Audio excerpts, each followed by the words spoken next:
Olá, bem-vindo ao nosso canal. Hoje é sexta-feira, é dia de entrevista e eu converso com a doutora Luciana Souza. A doutora Luciana hoje advoga em Campinas, ela faz muitos processos de regularização de imóvel, de uso capião, e ela veio contar pra gente como foi essa transição de sair da capital e para Campinas. E a doutora é uma grande amiga minha, assim, nós nos conhecemos há mais de 15 anos. Estou muito contente, Lu, por você ter vindo aqui gravar comigo. Obrigado. Eu que agradeço, me sinto muito lisonjeada com o seu convite.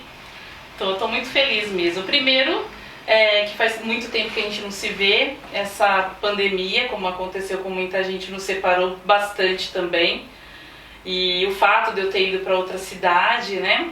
Mas estou muito feliz de estar aqui, viu? Primeiro até por te ver, né? Não é? E segundo pelo convite. Realmente, acho que tinha uns 10 anos que não nos encontrávamos, né? É verdade. Mas começa me contando, por que você tomou a decisão de sair de São Paulo para Campinas? Foi durante a pandemia que aconteceu esse processo? Não, doutor Eduardo, na verdade, eu quase chamei de Du, né? Mas Chama o que você quiser, vamos lá. Não, na verdade foi o seguinte, eu estava em São Paulo, inclusive estava trabalhando no seu escritório e conheci o Walter, meu atual esposo. Ele é de Campinas, ele mora em Campinas, ele não é nascido lá, mas ele mora em Campinas. E eu trabalhava aqui em São Paulo, inclusive no seu escritório. Na época você era meu chefe. Isso faz muito tempo, né? Faz tempo, vai fazer 16 anos que estamos juntos. Então nós nos conhecemos, eu Deve trabalhava... ser uns 20 anos, mais ou menos. Pois é, então. E então nós nos conhecemos, ele morava em Campinas já e eu em São Paulo. Só que nós demoramos alguns anos até eu decidir ir para Campinas. Ele sempre me convidou, vamos casar, vamos morar em Campinas, vem pra cá. E eu vou ser bem sincera, eu tinha uma certa dificuldade porque eu corria muito aqui em São Paulo, saí do seu escritório, fui trabalhar em parceria com outro escritório. E eu fazia toda a parte externa, audiência, fazia vistas de processos. Então eu tinha uma certa dificuldade de ir para Campinas, eu tinha medo de ir para Campinas e ter que ficar pelo menos 2, 3 vezes por semana vindo a São Paulo. E a gente sabe que São Paulo não é uma cidade fácil de a gente sair e entrar dela e se movimentar aqui, principalmente por causa do trânsito. E eu visitava várias regiões de São Paulo para ver processo. E aí, magicamente, veio a informatização dos processos. Quando começou a informatizar, eu tinha alguns processos físicos, mas começou a converter, principalmente eu fazia muita área trabalhista. Sim. Você lembra que eu aprendi contigo, né, a área trabalhista, que eu inclusive sou ainda apaixonada. E então começou a converter, eu acho que, salvo engano, eu acho que o Tribunal do Trabalho, eu acho que foi nos primeiros a converter os processos físicos. Aliás, já fazia a distribuição dos processos em digital. Sim. Se eu não me engano, foi a trabalhista. Houve uma época, não sei se você lembra, que nós mesmo anexávamos todos os documentos, preparávamos, fazíamos a distribuição, mas não era ainda PJE, não, era um outro sistema, né? Depois veio o PJE.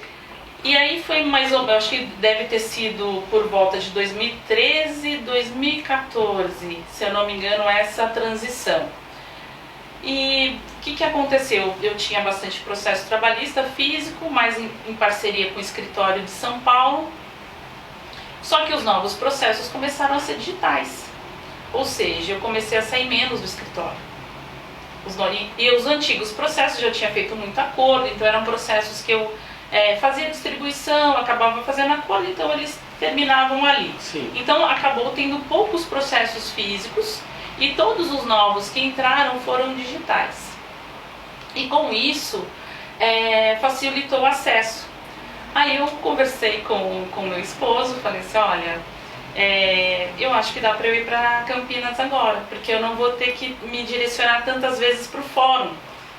E eu comecei a pensar também a terceirizar esses trabalhos de ida ao fórum. Então,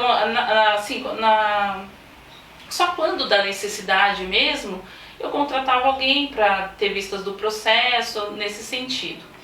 Então eu resolvi ir para Campinas. Inclusive, depois que eu fui para Campinas, eu não trabalhei mais para escritório. Eu trabalhava, da última vez, antes de ir para Campinas, eu trabalhava numa parceria com outro advogado, com outro colega. E em Campinas eu decidi ficar em home office, até por causa de toda essa digitalização dos processos. E estou até agora. Na verdade, eu pensei até, durante uma época, em abrir o escritório em Campinas. Foi exatamente quando começou a pandemia. Certo. Que aí fecharam todos, tava quase assim abrindo o escritório, foi por muito pouco. Então, ainda bem que não precisou, você estava ali montando o escritório, chegou a pandemia, todo mundo fechou e aí você não montou o seu. Não deu tempo de eu montar. E agora, quando já todo mundo vacinado, você continua no seu home office? Continuo, por enquanto continuo. Hoje eu tô com uma parceria com a doutora Márcia Yamamoto. Ele é uma advogada que atua em São Paulo, porque eu tenho muitos processos em São Paulo ainda. A maioria das indicações ainda são em São Paulo, em que pese eu esteja em Campinas.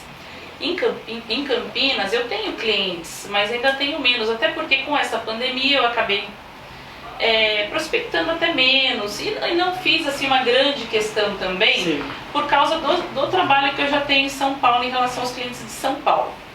E tenho agora essa minha parceira, que ela faz também, além das áreas que a gente já atua, que é a área civil, família e sucessões, imobiliária, e ela também, além dessas áreas, ela também atua na área previdenciária. Então sua parceira faz o previdenciário e você faz civil, trabalhista. Isso, a trabalhista também. Mas dentro do civil você me contou que agora você está apaixonada pelo direito imobiliário e fazendo muitas ações de regularização de imóveis. Eu tenho gostado bastante dessa área. Começou a aparecer, assim, começou até através de familiares. Comecei a fazer algumas ações de uso capião, reintegração de posse, e comecei a gostar dessa área também. A minha parceira, hoje a minha colega de trabalho, a doutora Márcia, ela também atua comigo nessas áreas. É que ela faz, além dessas áreas, ela faz também o previdenciário e me ajuda bastante. E aí comecei fazendo, né, essas regularizações de imóveis em São Paulo, em áreas que tem muitos imóveis irregulares. Então, tanto ação de uso capião, ação de adjudicação compulsória. Então, as ações que a gente consegue, tanto judicialmente ou até administrativamente, ou extrajudicialmente no cartório também, que hoje dá para fazer. Sim. Essas ações via cartório também, que facilitaram bastante. Mas você conseguiu já resolver algum uso capião em cartório? Porque a vez que eu tentei eu não consegui. Que era tanto documento que eu tinha que apresentar no cartório que o cliente não tinha, que aí eu judicializei. É bem burocrático, não é fácil. Eu consegui, na verdade, uma até agora. Uma em cartório? Uma em cartório só. Quanto tempo demorou a uso capião extrajudicial? É que assim, até regularizar, acho que uns 6, 7 meses. Mas é bem curto, perto eu tenho ação de uso capião em juízo que está tramitando há mais de 5 anos, né? É a média, né? E na extrajudicial, 7 meses é uma diferença discrepante. Eu não sei se eu estou falando besteira, porque já faz um tempo que eu fiz, é que assim, tem a documentação, que você tem que entrar em contato com o cartório, tem que minutar, tem que separar já alguma documentação. Eu tive a sorte também que esse cliente tinha muito documento, estava tudo muito regularizado. Só ele tinha morado no imóvel, então já tinha um contrato de compra e venda. Então já tinha alguns documentos que facilitaram a uso capião no cartório. Então tem toda uma burocracia maior. Eu particularmente, claro, também prefiro via judicial ainda. Eu acho que há uma tendência de ainda também facilitar via cartório, mas realmente a responsabilidade do cartório é bem maior e eles acabam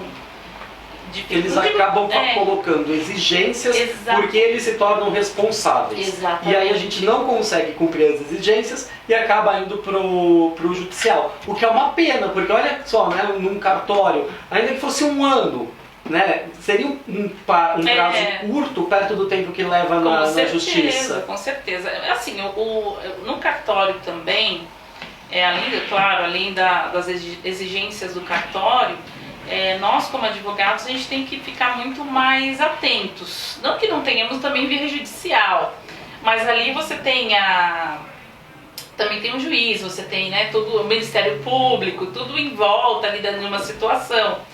E no cartório o advogado também tem que prestar muita atenção naquele andamento, no documento que depois vai ser expedido para ser registrado, se está tudo ok, se realmente... então a gente acaba sendo responsável, pouco mais até, eu acredito, né? Eu senti isso quando eu fiz. Que a gente acaba sendo um pouco mais, tem que ter um pouco mais de atenção do que no judiciário. Mas não deixa a gente ter que ter atenção em ambos os casos, né? E para quem está nos assistindo, alguém fala, tô vendo aqui a doutora Luciana falar de uso capião, eu tenho uma casa, eu tenho um terreno para eu regularizar. Quando essa pessoa tem que começar? O que ela tem que providenciar primeiro para conversar com um advogado? A questão da uso capião, falando diretamente da uso capião, que é um dos meios de regularizar o imóvel, que você pode fazer através de outras ações e até por vias administrativas, dependendo do caso. Sim. Então, inicialmente, o que a gente observa quando a gente entra com a ação de uso capião é o tempo que a pessoa tem no imóvel. Normalmente é a primeira questão. Depois desse tempo que a pessoa tem no imóvel, a gente verifica os documentos. Então, dependendo do documento que a pessoa tem, ela pode conseguir o uso capião, por exemplo, com 5 anos no imóvel. Mas é claro, são vários quesitos, várias questões que a gente tem que resolver antes de entrar com a ação. Então, quanto mais requisitos, menor é o tempo. Então, a uso capião ela se divide da seguinte forma: quanto mais tempo no imóvel a pessoa tem, menos requisitos ela tem que ter para ter direito ao uso capião. Então, quanto menos tempo, mais documentos, mais requisitos, mais Só assim, para esclarecer, né, que o uso capião pode variar de 5 a 20 anos. Exatamente. Né? E na de 20 anos, que é o maior tempo, aí não vai ter essa questão de você ter que provar que a pessoa tinha uma posse justa. Exatamente. Né? Nas outras precisa. Mas tirando essa questão, qual que você tem usado mais? 5 anos, 10, 15, 20? A de 20. A de 20 anos. Eu tenho feito mais porque eu tenho feito muitas regularizações de imóveis em lugares às vezes mais periféricos, onde há muitas irregularidades, até alguns lugares fora também, né, da parte periférica, mas então há uma necessidade muito grande de regularização desses imóveis. Então a gente acaba fazendo uma ação, o vizinho também necessita regularizar, e o bacana de regularizar o imóvel através da uso capião é que o imóvel ele se valoriza, né? Ainda que esteja num bairro um pouco mais simples, mas o imóvel ele fica mais valorizado, ele está documentado, ele também a questão do próprio imóvel junto à fazenda do estado, junto ao município, junto à União, ele fica regularizado no Brasil inteiro, em todos os órgãos. Sim. Então a pessoa tem um imóvel totalmente limpo, digamos assim, para uma venda, ou uma permuta ou algum outro às tipo vezes de negócio. Financiamento, né? Financiamento, uma hipoteca, enfim, né? Ele pode utilizar de várias formas aquele imóvel. E os requisitos essenciais hoje para uso capião é o quê? A posse mansa e pacífica, ininterrupta e sem oposição de terceiros. Então, tendo esses requisitos, são os principais, né? A posse mansa é que esteja nesse imóvel de forma tranquila, sem nenhuma perturbação de vizinho que não aceita que você esteja ali. Ininterrupta que tem que ser direto, ela não pode ter nenhuma interrupção. Então não se pode pedir ao uso capião de um imóvel que tenha saído desse imóvel, ficado 2, 3 anos, por exemplo, saiu daquele imóvel e volta para o imóvel e quer pedir ao uso capião desse imóvel. Fica muito mais difícil disso acontecer. Então ela tem que ser ininterrupta em regra. E sem oposição de terceiros, que é quase igual à questão da posse mansa. Então o terceiro, ele não pode já ter reivindicado esse imóvel, seja o antigo proprietário, seja os sucessores desse proprietário. Então ele não pode ter nenhum documento, né, ou nada que comprove que essas pessoas já tentaram reivindicar o imóvel, ou outras pessoas também, outros terceiros que tenham tentado. Então você observa a documentação que o cliente leva, já analisa, quando vê, você tem a posse em mãos, aí você a ajuização. Aí a gente leva ali um joguinho de documentos, Exatamente. que é ali para você preparar, e você tem tido êxito assim nas suas demandas. Tenho. É como um professor até falou uma vez para mim, ele falou assim que a ação de uso capião a gente só perde para nós mesmos. Dificilmente a gente perde por um terceiro, a não ser que realmente dentro daquele processo de uso capião a pessoa age de certa forma, não digo nem de má fé, ou talvez com alguma ingenuidade. Por exemplo, a pessoa que tem um contrato de locação, ela pode estar numa locação há 30 anos, mas ela não pode pedir a uso capião desse Sim. imóvel.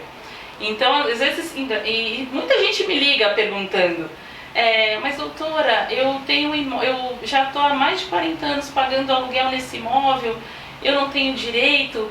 Eu falei assim, olha, infelizmente não, vai porque continuar pagando aluguel. Vai, infelizmente, vai continuar. A questão do comodato também, que a pessoa está emprestando o imóvel para aquela pessoa morar, ela não está, ela está autorizando a pessoa ali morar, às vezes até por tempo indeterminado, mas às vezes entra com uma ação de uso capião pedindo, sabendo que existe um comodato e muitas vezes um documento escrito. Sim. Ela já perdeu ou não lembra que existe esse documento.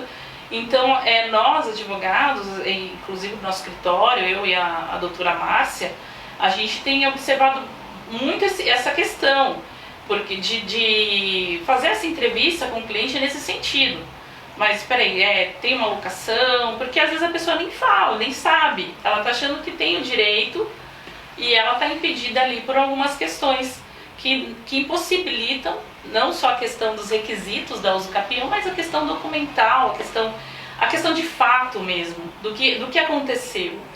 Né? Porque às vezes a pessoa é mal orientada. Exatamente. Né? E às vezes tem assim, a ingenuidade mesmo de querer perguntar.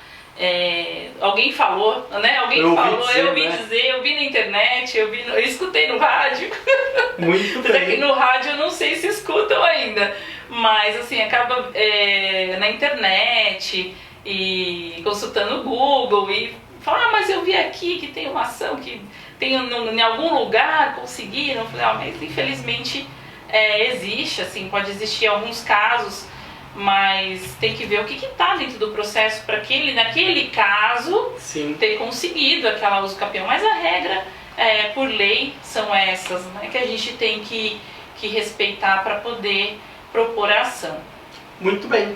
Antes da gente terminar a nossa conversa, eu vou pedir para você deixar um recado que você queira, uma mensagem para quem está nos assistindo, quem está fazendo direito e quer começar na profissão. A palavra é toda sua.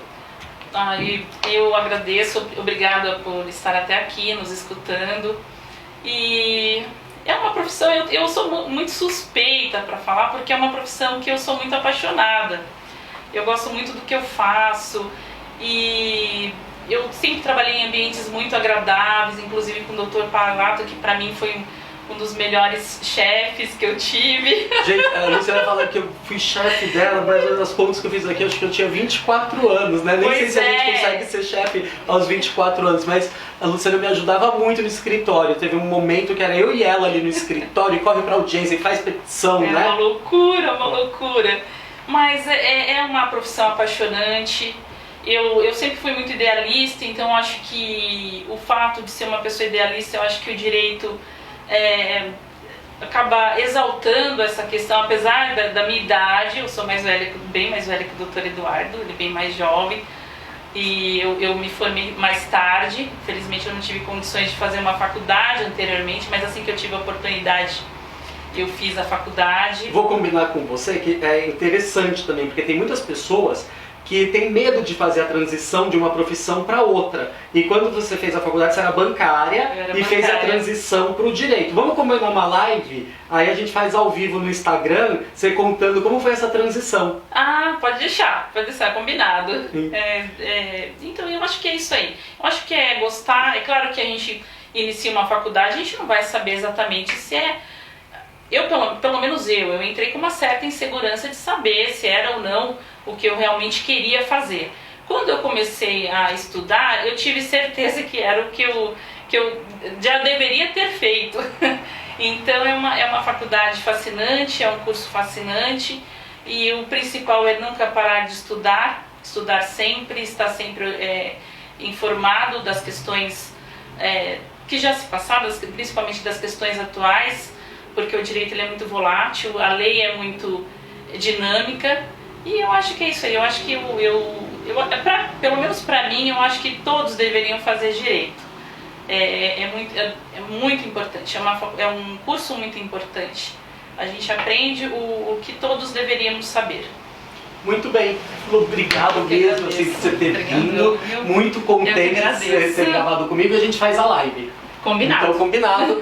E se você gostou dessa entrevista, clique aqui no sininho das notificações, acompanhe nosso canal, compartilhe, divulgue, comente. Até o próximo sexta, um abraço!